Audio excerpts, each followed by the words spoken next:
ഓർമ്മ പെരുന്നാൾ ഇനിയും.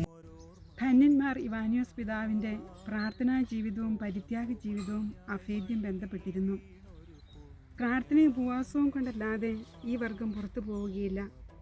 ഈ തിരുവചനത്തെ അടിസ്ഥാനപ്പെടുത്തിയാണ് തനിക്കും അനുയായികൾക്കും ഒരു ജീവിതക്രമം തയ്യാറാക്കിയത്.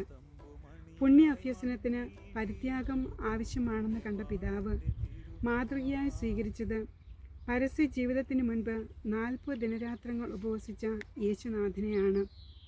പ്രാർത്ഥനയെ പരിപോഷിപ്പിക്കുന്ന ഉപവാസം ആത്മാവിൻ്റെ ശക്തി ഉൽപാദന ഉപാധിയായിട്ടാണ് പിതാവ് കണ്ടത്. അതിനാൽ തന്നെ ഉപവാസത്തെ ആരാധനാക്രമ ജീവിതത്തിൻ്റെ ഒരു ഭാഗമായി കരുതുകയും കർശനമായി അത് അനുഷ്ഠിക്കുകയും ചെയ്തിരുന്നു. പുണ്യനാഥൻ മക്കൾക്ക് നൽകിയ ഈ ചൈതന്യം എന്നും നിലനിൽക്കുന്നതിനായി നമുക്ക് പ്രാർത്ഥിക്കാം, പരിശ്രമിക്കാം, സ്വന്തമാക്കാം. തമ്പുമണിയായി മണ്ണിൽ വീണൊരു പുണ്യവാന്റെ തിരുനാൾ ഓർമ്മ പെരുന്നാൾ.